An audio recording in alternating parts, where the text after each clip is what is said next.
went from the bonnet, found face down on the floor. 2, 3. Paediatric trauma It's call. a stabbing quadrant. 25 feet from a ladder onto his back. He's really unwell, and I think anaesthetics need to see him before he goes to theatre. Daphne? Daphne? How is everybody then? Chilling?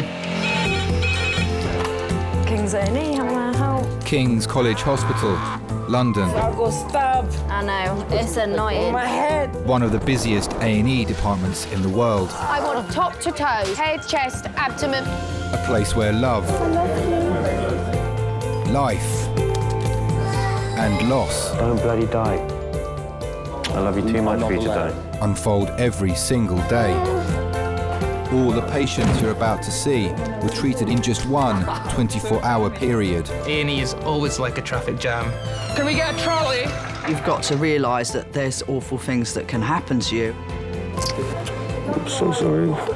Life is unpredictable, so it's important that your nearest and dearest know that you love them. You have to tell them that you love them. You must get better and come back to me. I don't want to lose you. Because there may come a time when you're not around to tell them.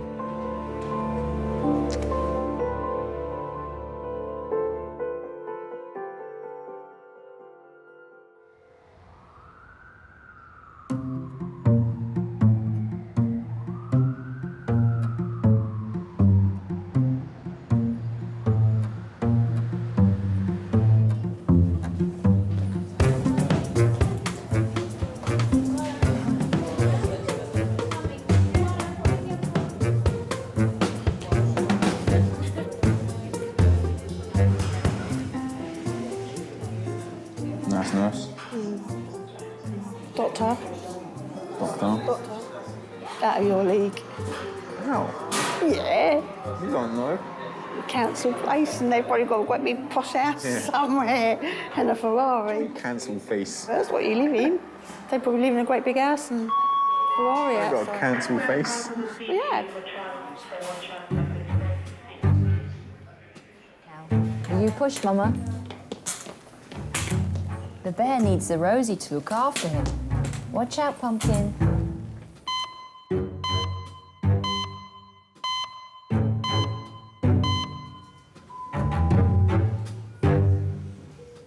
In charge of A&E today is trauma consultant Dr. Des.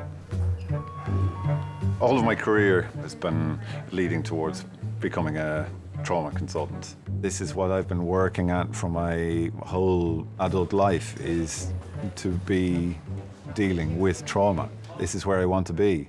And you can't very well ask for something and then complain when you get it. A&E King staff nurse speaking. Yeah. Des? Yeah. There's a cardiac arrest on its way with a query subarach hemorrhage. They're asking if they want us to go straight to CT. No.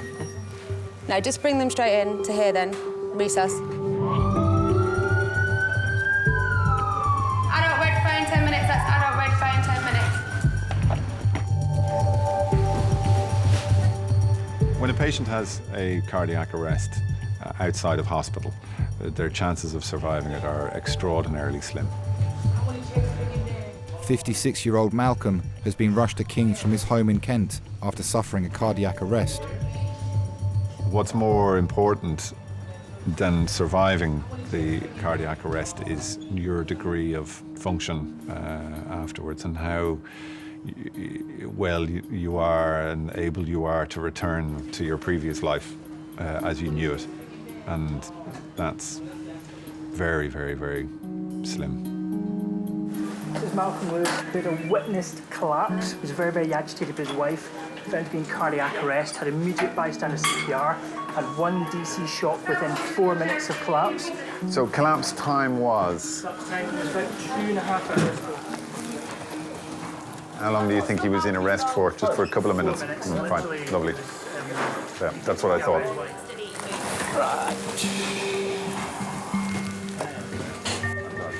It's 2.5 hours since Malcolm's cardiac arrest. His heart stopped for 2 minutes. If we can get a 12-lead ECG, please, when you've got your monitoring on. Papa, will you be able to get an ABG for us? I got come doing that. Malcolm is now on life support. Airway's all good. Yep. Yeah. So we'll get our monitoring on. Midazolam initially on induction, but I've asked them for a full list of all their drugs protocol that we've given, so we'll know better from there.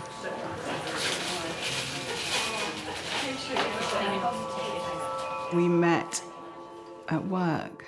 Actually, we didn't meet. We spoke on the phone for about 4 or 5 years before there was a relationship. Yeah, I suppose you get a good idea in your head of who somebody is over such a long period of time. When I was due to leave that particular job, I realised that actually I was leaving Malcolm behind as well.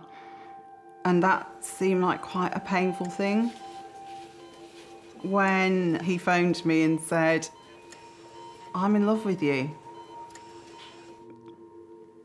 I said, "I feel the same."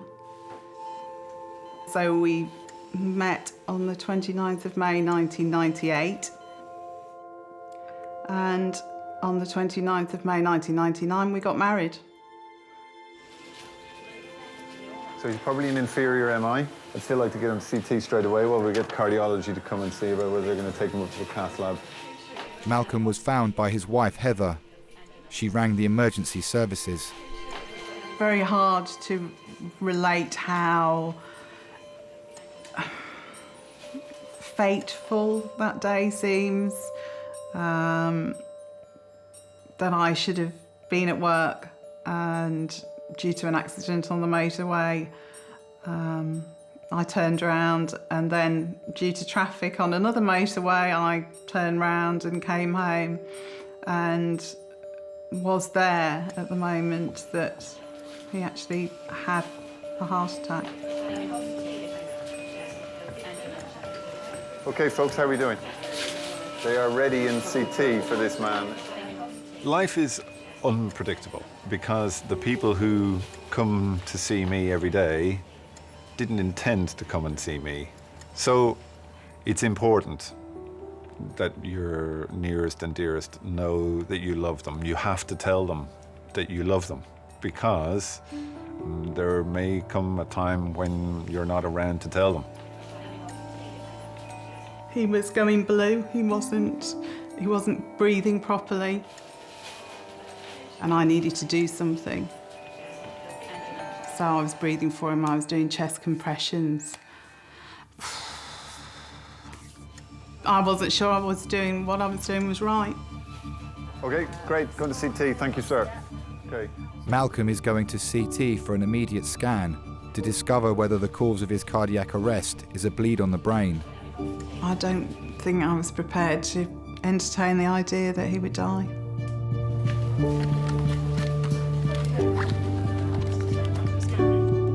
I wouldn't allow myself to go there.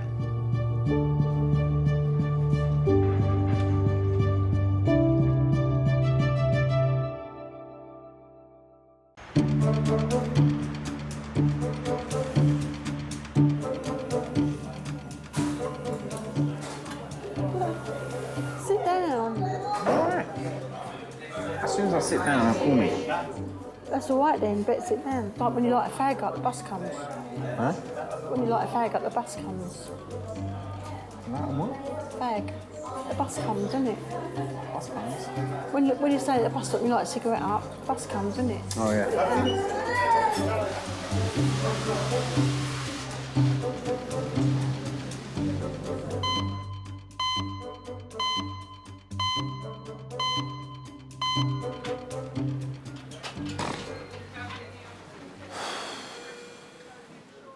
Ooh, ooh, ooh, ooh.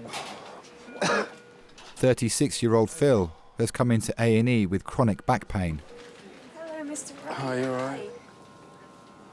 The painkiller settled the pain at all? No. Have you been feverish at all? Well, yeah, that's kind of a normal thing for me. I wake up every day and I'm sweating like crazy, but I do have a bit of a manic, hectic lifestyle there, so... In what sense? I don't really look after myself that well. I haven't got time. There's always time to look after yourself. Yeah, sound like my mother. Sound like your mother.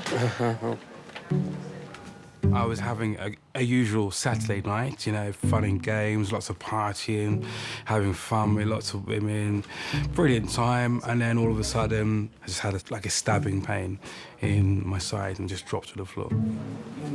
Had to be carried out of the venue, put in a taxi, came back home, woke up the next day, couldn't move, and so I literally just lay on the sofa all day. What work do you do? I'm an events manager. I see. Fashion week, parties, nightclubs, festivals. That sounds pretty good. Yeah, it's a good job, but it's very it's very hectic. 24-hour party people kind of thing. Yeah. Oh, jeez. The job is to be the biggest hosts in London. You know, get the party started, make crazy cocktails, you know, get people up dancing on the bar, dancing on the seats, dancing on chairs, all that kind of stuff.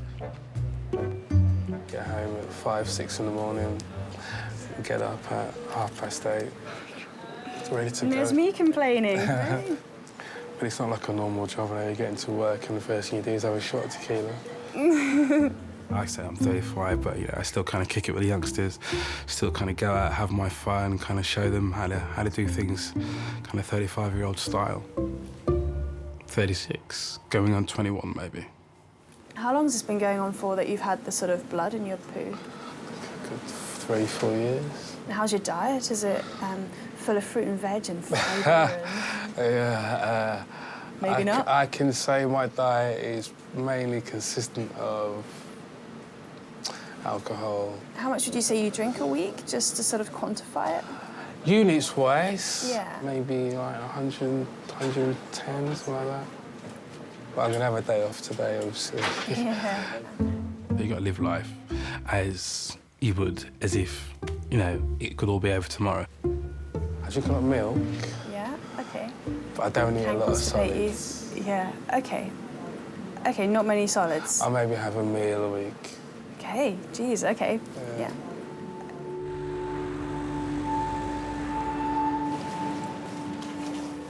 Malcolm is having an emergency CT scan to discover the cause of his cardiac arrest. Doctors are concerned that he might have a bleed in his brain. His wife Heather is still travelling the 50 miles from their home in Kent. Malcolm retired about 3 years ago. Got up at 4 o'clock every day to go to work for many years. Driving into London, he was going to really relax and enjoy his retirement. He learned to play the guitar. He started doing clock repair. We were very, very keen to get a dog when Malcolm retired. The dog was an important part of our life. I suppose he was our child substitute. He's my child substitute, having lost the ability to have children. Malcolm walked him every day, every morning, and usually we walked him together every evening. He was happy, he was enjoying retirement, for sure.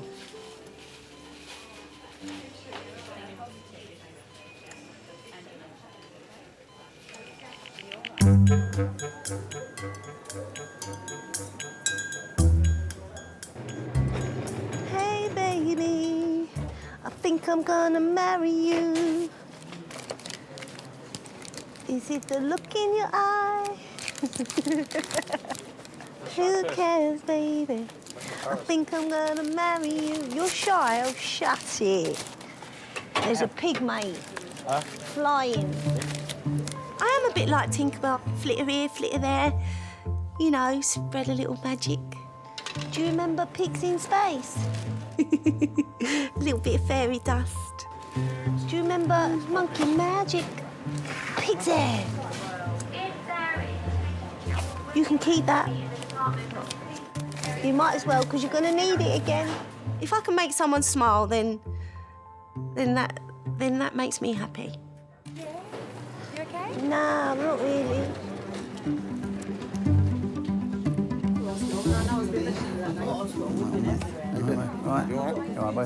61-year-old Bob has brought himself into A&E after developing numbness in his arm. He believes he's had a stroke. So what brought you in today then? I had pains in my arm. Okay. Didn't know what they were. Which arm was it? Left. Okay. And what did it feel like? Can you describe the pain? We're going to talk. It wasn't a pain as together, yeah, it wasn't a pain as a pain. My arm went floppy. So it wasn't pain? I was trying to grab a snow shaker, you know that thing that makes snowflakes, what do you call them? Snow dome. Snow dome, that's the word. I'm exactly like my dad. Everything, golf, fishing, you know, shooting, things like that we used to do together. One Christmas, this Christmas just gone, I said that we have Christmas at home. And I actually done exactly what my dad used to do. Exactly what my dad used to do. That was get up first, come downstairs, make up tea, you know, put all their presents out and everything ready. I used to shout from the bottom of the stairs, come on, down you come. And at that point I was like, that's my dad. That's my dad right there, you know. I can't believe I'm actually turning into my dad. Right, no moving there, Rob. Yeah, go on. Scratch. You're so quick, aren't you? I told you. Okay, and do you have any medical problems, generally? I've got crumbling bones. What's that? Osteoporosis? No, I don't know what the name is. You don't know what it means? No. All I know is I've got crumbling bones. Oh, really? I was told in 1998 that I wouldn't walk in 4 years' time They didn't tell you why? because of my bones were crumbling. Anything else? Skin cancer. Yeah, no. You have? Roll it out. Have you had skin cancer? He's got skin I've got it, cancer. yeah, I've got Where it. is that? All over. Was that as a result of like sun exposure, or do you know why? Yeah, it they happened? said that. Sun. Okay. Do you know what type of skin cancer you have? Is it benign? Is that the word? Yeah. Is it benign? Yeah. It's not malignant then. Malignant, one of them.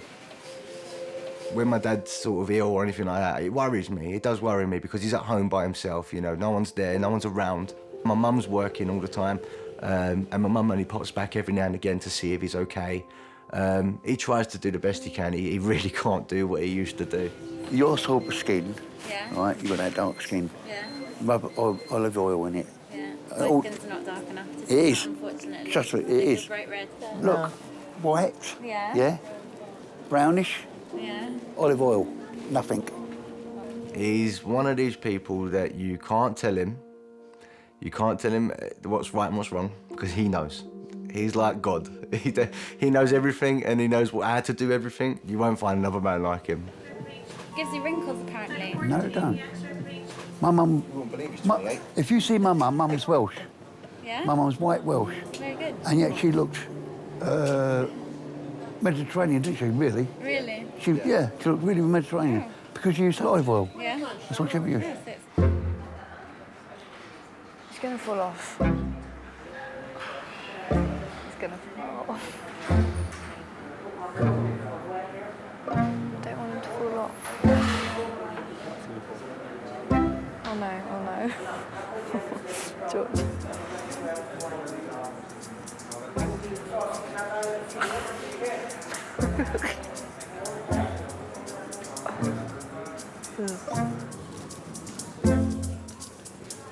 Hey, Mr. Wright. Oh, you're right. We were just chatting about your case and just trying to figure out what's been causing it, because it sounds pretty sore. Yeah, it is. Yeah, pretty sore. So it started at 2 in the morning on that Sunday. Yeah, it was about 2 o'clock in the morning. Office at 2, come on.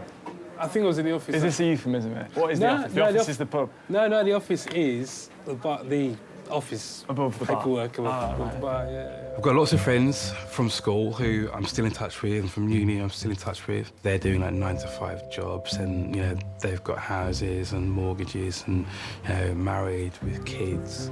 And there have been times where I've said I'd love to swap places with you. This bizarre diet of booze and milk. Is that true? It is. I know it's a strange fact, but I don't really get a chance to sit down and have a proper meal or cook myself a proper meal. Phil, on the outside, looks like a fit guy, but he's clearly pushing it hard. And I think that his body was starting, even as young and fit as he was just starting no longer to be that youthful, bouncing back, amazing piece of equipment that maybe it always was. Sore down here? That's fine. Okay. Sore up here? Ah, yeah. Are you sore here? Christ. Oh, one of my French. Yes, I am, yes. Whew. Okay, right, let's see how far you can bend forward. Touch your toes for me, see how far. That's appalling. It's like, that's the granny version. I know, yeah. Okay. Everyone has done things which, were foolish or they regret. And yeah, I'm 100% one of those people. All right, straighten up. Okay, and then just be a teapot to the side. Slide your arm down that leg, like I'm a little teapot. See, that's it. That's appalling. And I think those experiences probably make us as A&E doctors better doctors to say, yeah, I've done that too. It's ridiculous. Probably my style, rather than saying don't do it, just being like, look, you're pushing the envelope here, and I understand why it's fun and why you might be doing it, but you're close. You're close to the edge. Your blood tests are starting to show signs of long-term booze. You're certainly drinking to a level where your body's feeling it. Yeah. That's all I've got to say.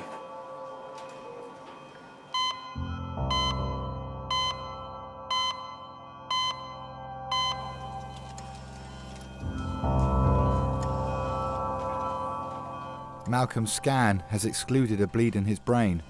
It seems his cardiac arrest was caused by a heart attack.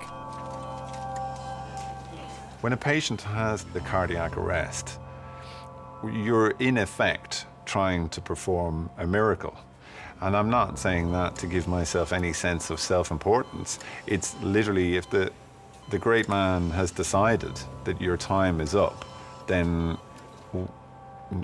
we are working against him and nature to try and turn that around.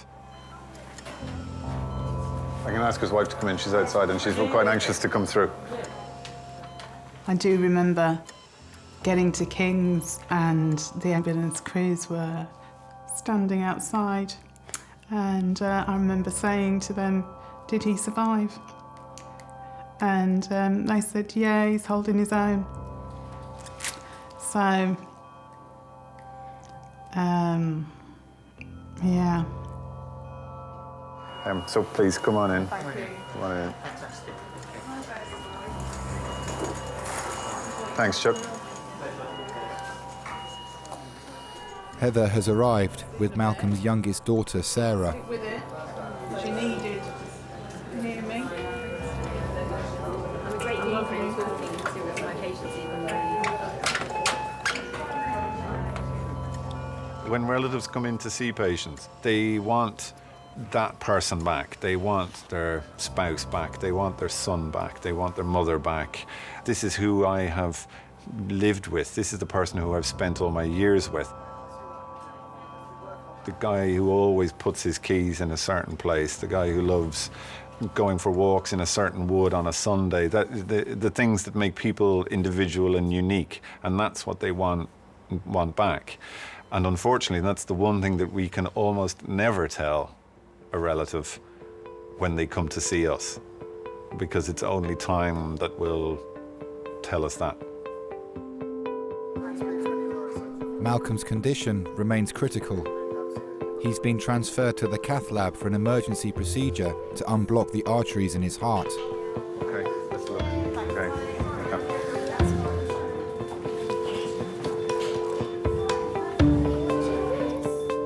I was going to lose somebody else from my life.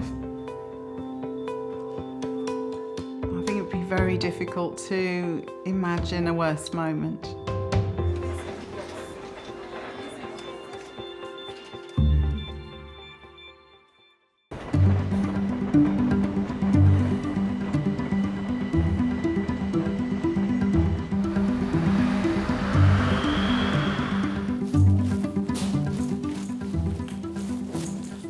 I bet he's up being mad. I bet he's up being mad.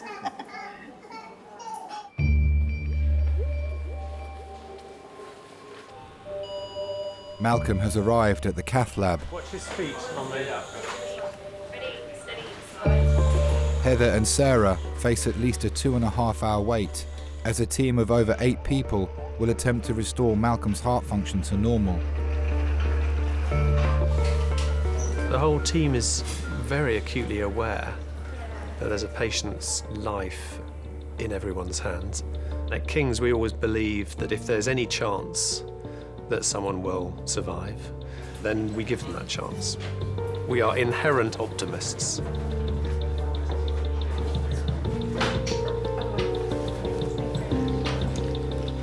Okay, change over a wire to the right guide. The cardiologists are passing a fine catheter through an artery in Malcolm's groin, all the way to his heart. Nice long injection now, because I want to see this LED, looks correct to me. This will allow them to discover the root cause of Malcolm's cardiac arrest and hopefully restore the blood flow to his heart as quickly as possible. Could I have a 2x15 Rugen balloon, please? 10 minutes. So I'm going to take this balloon off. But there are factors outside the team's control. Heather's resuscitation of Malcolm was the most crucial thing. It is those first few minutes that are the most important. Those are the few minutes where the heart is not pumping, the brain is starved of oxygen, and if you don't manage those first few minutes well with effective resuscitation, the brain is damaged, and it's damaged irreversibly, and there's nothing we can do about it. Sitting outside the Cath Lab, I think, was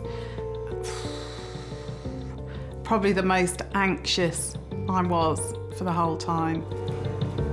Thinking, did I do enough? Did I breathe enough for him? And would it be him? Would it be Malcolm at the end of it? What I've found is he's got quite bad coronary disease. Right. He's actually blocked a very important artery down the front of the heart. So what I've done is I have opened that artery up with a balloon, get some flow down it, which is fine, which is very straightforward. You've got cause to be optimistic, but we've also got to be realistic as well. We're not going to underestimate what's happened today.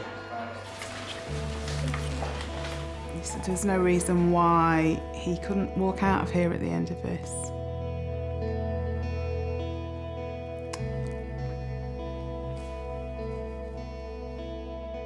After 3 hours in the Cath Lab, Malcolm's heart condition has been stabilised. But until he wakes up, no one will know the extent of any brain damage he may have sustained. Nobody wants to say goodbye. Everyone wants us to do absolutely everything that we can to stop it from happening. But we have to bear in mind that the person who survives, they may not be the same. They may never wake up, or if they do, they may be very, very impaired, and sometimes just subtly impaired, but it's enough to change their relationship.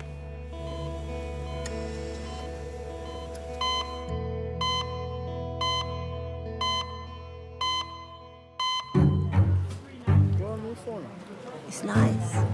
I'm gonna get a blackberry posh. Number 14 is going to blackberry posh? Yeah. I'm not posh. Well, I always wanted to do something like this sort of work. I'm gonna come and see ya.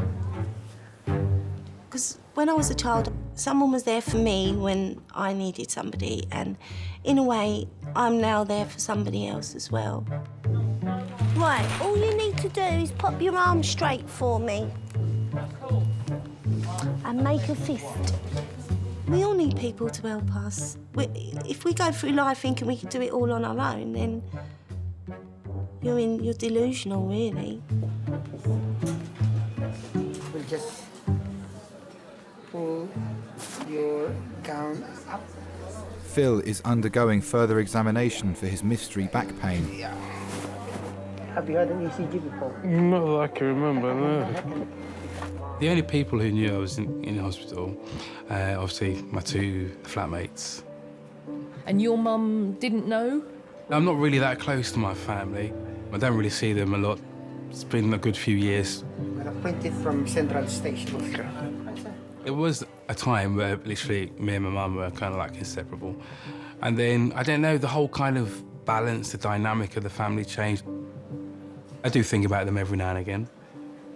I think if my life wasn't so full and I didn't have so much going on, then I would have more time to probably reflect and think about, you know, past and family and stuff like that.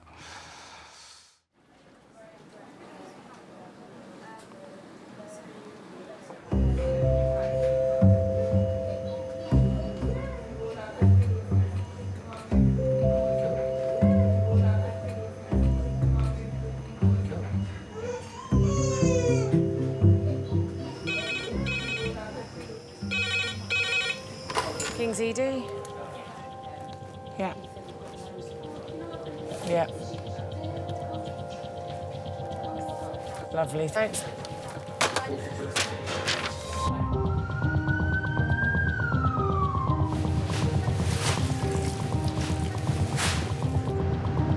A 12-year-old girl has been knocked down on a pedestrian crossing on her way home from school.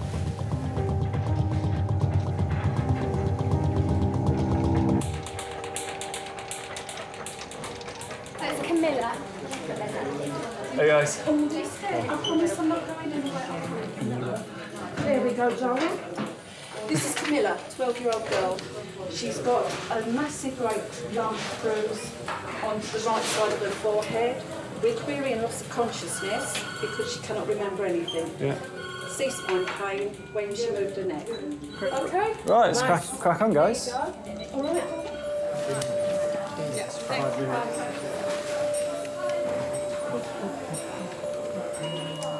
Camila and her mother Nora are originally from Lithuania. I'm very scared, very scared. All of us are here just to look after her. You be strong, Craig. Keep it together. And then in half an hour, we'll know everything that we need to know. And you can take a deep breath. You'll be all right. Tu nepajusi, dukruk neverk, prašau, šitiek laiko neverki. Man labiausiai tai rūpėjo jos galva. Labiausiai bijojau, kad gali būti smegenų sutrinkimas ir dideli rimti lūžiai. All right, well done, Camila. All right, sweetie.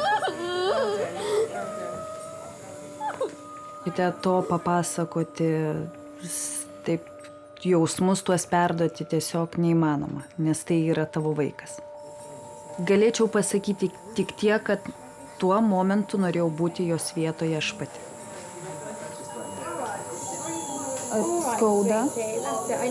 Neskauda. Labai greitai supranti, kad gali netekti pačio brangiausio žmogaus.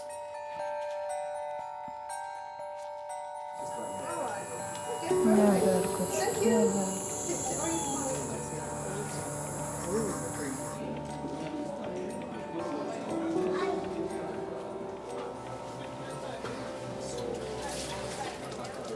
"61-year-old Bob has suffered a stroke. He's being kept in overnight for observation. Going to miss you with golf tonight. We might actually have a good score. Yeah. Without you. Can't do the things you used to do. You know, play football with us and things like that. You can't do that anymore. And that upsets us a lot. Upsets us because we tell him, and we try and tell him as much as possible, don't do what you're doing because you can't do it anymore. You have to sort of take a step back and let other people do it. But he don't listen. He don't listen. He don't listen at all, he don't. He's got to do it his way or no way. But the doctor confirmed you had a stroke. Did they see something in the scan? Yeah, he said I had a stroke. Yeah. I had a mild stroke, yeah. A mild stroke. Don't want him to go, to be honest. That's the truth. I don't want him gone. And, you know, my mum's going to be lost without him. I'll be lost without him. My brother will be lost without him. It's not all right. You pull, you push. She's got a life of luxury now.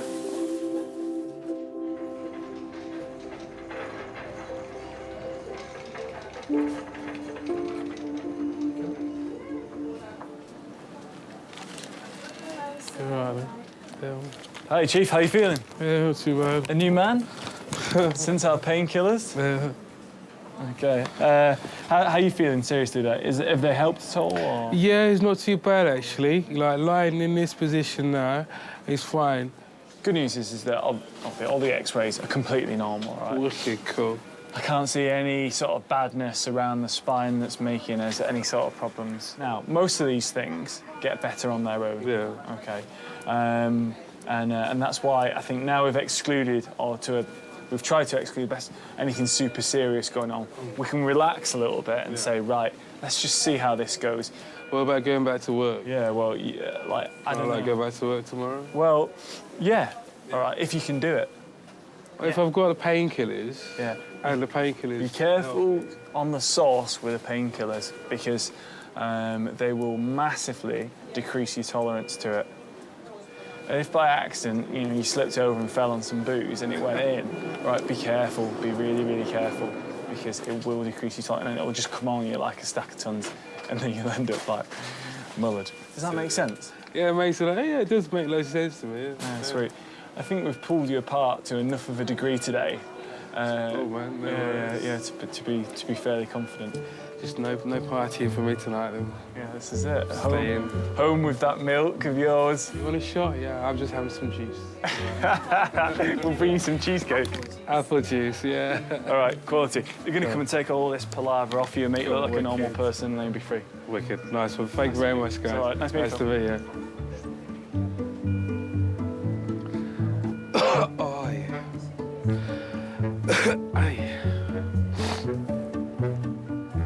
When I was younger, I used to say, and this sounds really morbid, I used to say to people, I get to 60, then just pull the plug.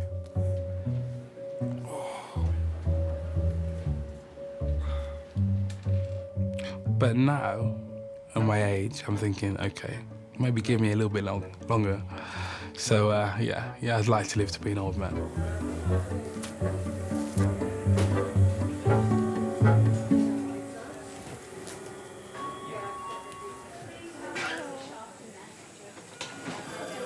Should we take this off? So what we're doing now is we're going for that scan. Then when we come back, we'll do the X-ray, which is what we were going to do before. Doctors are worried that Camila has injured her head and neck after being hit by a car. She is going for a CT scan to discover the extent of the damage. Tuo metu, kai Lietuvą užklupo krizė, palietė labai daug žmonių, tame tarpe ir mano šeimą. What we're going to do, we're not going to put the blocks back in, but we need you to keep your head really still, okay? So we don't want you to shake your head or nod, just nice and still. Pusę metų aš gyvenau viena, be savo dukters. O paskui gyvenimas taip, darbas, namai, darbas. Okay, so just close your eyes for a moment. Just going to use a red light, just I don't want to get it in your eyes. Okay, that's great. Kai leidėsi į metro su eskalatorium, tu atsistoji dešiniai pusėj, o kiti kairė pusė bėga. Ar tai lipa žemyn, ar lipa aukštyn. Ir galvoju, jau kai aš čia gyvensiu, aš niekada nebėgsiu. Po mėnesio teko savo žodžius atsiimti. Dabar bėgu ir aš.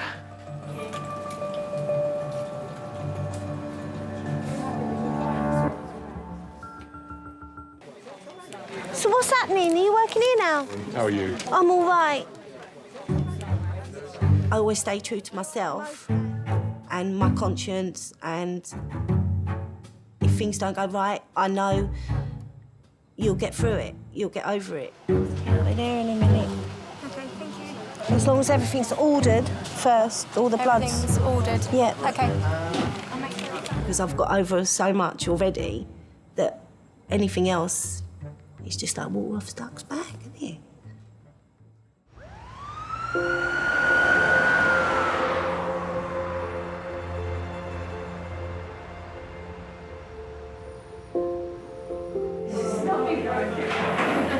Tikiuosi, kad aš... Man bus fizinis. Jokių fizinių. Pamiršk, tu rytoj išvis į mokyklą neisi. Neisiu. Neisi? Camila. come terziare di messo, perché trattato di messo, ok? Right. I might be able to take all this palaver off here. Although it is exciting just watching the ceiling, I'm sure you'd like to have it all taken off you. Okay, stay nice and still. It's gonna feel nice. Ooh, nice. And I'm gonna slowly slide this up. Oh, you are good. Okay, you ready? I'm gonna sit you up. Your neck is okay. All good news. So, the scan that we did of your head, because you had your bump, it was completely normal, okay? You've got a lovely big fat brain sat in there thinking away, and there's nothing wrong with it, okay? Good, okay. Okay, should we get some help on it? Yeah. Right, I'm out of here, I'm out of here. I got run over when I was 5. I was pretty bad. I had a broken pelvis, broken ribs, and they, they sort of said to my mum it was 50-50 whether I'd make it through. But I did.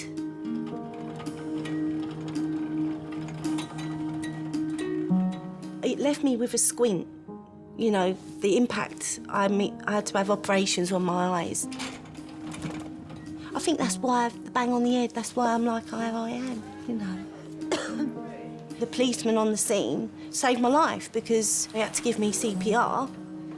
So, from the policeman on the scene to the ambulance to Guy's, because they took me to Guy's, if they wasn't there, then I wouldn't be here. I wouldn't be here. I sort of don't harp on it, but just that's what's made me want to do something like this, because I'm giving something back for the life that I've got. Пижама, būčiau atbėgus. Tai kaip tavo širdelė plaka?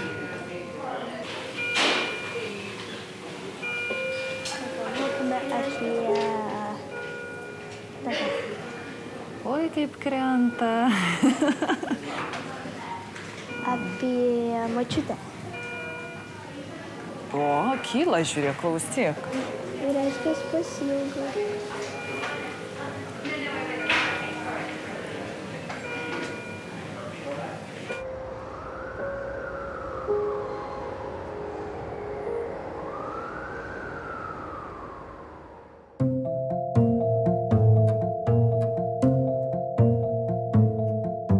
The whole family, we're all rough and ready, we fight with each other, we're always banting with each other, but if one needs help or someone needs help, we're always there, no matter what.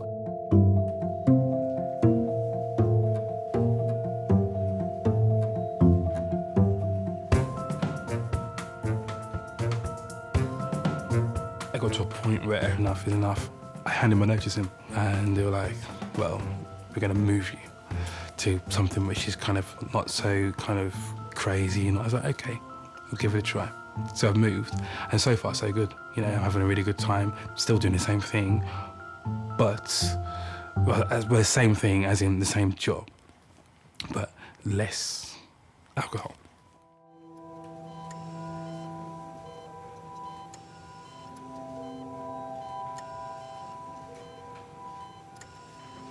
He'd been slowly woken up. There was a group of nurses standing round his bed, and as they moved away, he was sitting on one side, leaning, just looking at me and said, "You're late." Do you slap him? Do you hug him? What do you do? You're just glad that he was alive and that he was okay, and it was him. We'll go down the seaside, go down the water, shall we? Yes. For Heather, she is my life. And,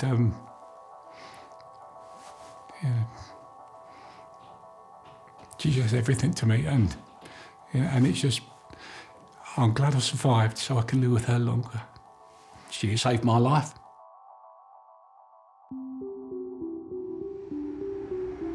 There are certain things that happen in your life that make you look a little bit more closely about who you are and what you're doing.